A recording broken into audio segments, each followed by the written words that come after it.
تخرجنا دعونا الله يحمينا ويبلغنا ذرى العليا Assalamu alaikum wa rahmatullahi wa barakatu. Sunana Bilkisu Sani Ibrahim.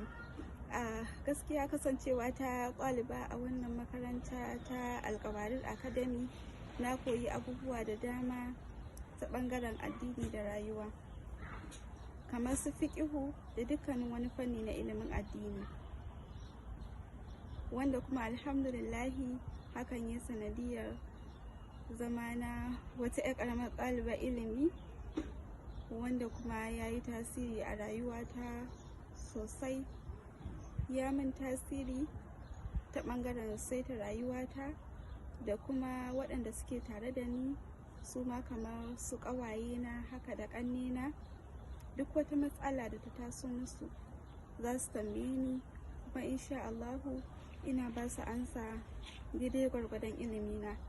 Na samu ci gaba sosai ta ɓangaren larabci, wanda shine jagora wajen fahimtar ilimin addini, wanda alhamdulillahi alal aƙalli yanzu ina iya fahimtar yaren kuma ina iya magana da shi daidai gwargwado. Sauyin da wannan makaranta ta kawo a tafiyata ta ilimi shine kasancewarta ta kafar yada zumunta. Ta kawo min sauƙi sosai, sannan kuma ta yi sanadiyar haɗuwata da malamaina da nake alfahari da su sosai kuma nake koyi da su, kamar su Musaddad da kuma malama Ruqayya, saboda iliminsu da kuma yadda suke magana da larabci abin yana ƙayatar da ni sosai, wanda kuma yake ƙara ƙarfafa min gwiwa wajen ƙara dagewa akan karatuna.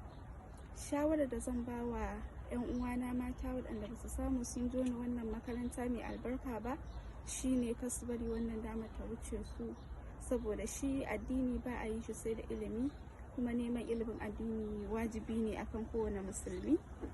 Sannan kuma ilimin da za su koya a wannan makaranta mai albarka ilimi ne da ya ishe su gudanar da al'amuran rayuwarsu baki ɗaya.